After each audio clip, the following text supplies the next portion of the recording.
ఆయన తన జీవితం అంతా అంటే చిన్నతనంలో 14-15 సంవత్సరాల వయసులోనే విప్లవోద్యమంలోకి వెళ్ళి అక్కడే అక్షరాలు నేర్చుకొని అక్కడే ఉద్యమ పాఠాలు నేర్చుకొని ప్రజల కోసం తన చివరి రక్తం బొట్టు వరకు కూడా దారబోయడం జరిగింది.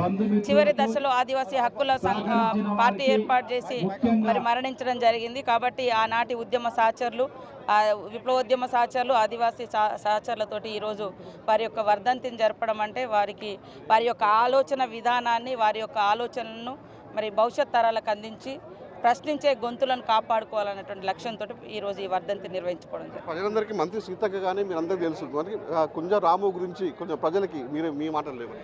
కుంజరాము మా మేనబావనే ఆయన, వాస్తవానికి మోకాళ్ళపల్లి మా మేనత్త కొడుకు.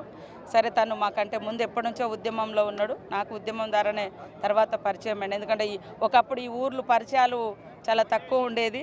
తర్వాత ఉద్యమంలో వెళ్ళిన తర్వాతనే మా ఇద్దరికి కూడా ఉద్యమంలోనే విప్లవకారులు మ్యారేజ్ చేయడం జరిగింది. తర్వాత నాకు ఒక కొడుకు, ఆ క్రమంలో అరెస్ట్ అయినా, జైలుకి వచ్చిన తర్వాత మళ్ళీ ఉద్యమంలోకి వెళ్ళినాం. తర్వాత సైద్ధాంతిక రకరకాల ఆ మూమెంట్లో విభేదాలతో బయటకు వచ్చినప్పటికీ తర్వాత మళ్ళీ తను ఉద్యమంలోకి వెళ్ళి మరి ఒక ప్రత్యేకమైనటువంటి ఆదివాసీ హక్కుల పార్టీ పెట్టడం జరిగింది. ఆ పార్టీలో పనిచేస్తున్న క్రమంలో ఎన్కౌంటర్లో మరణించడం జరిగింది.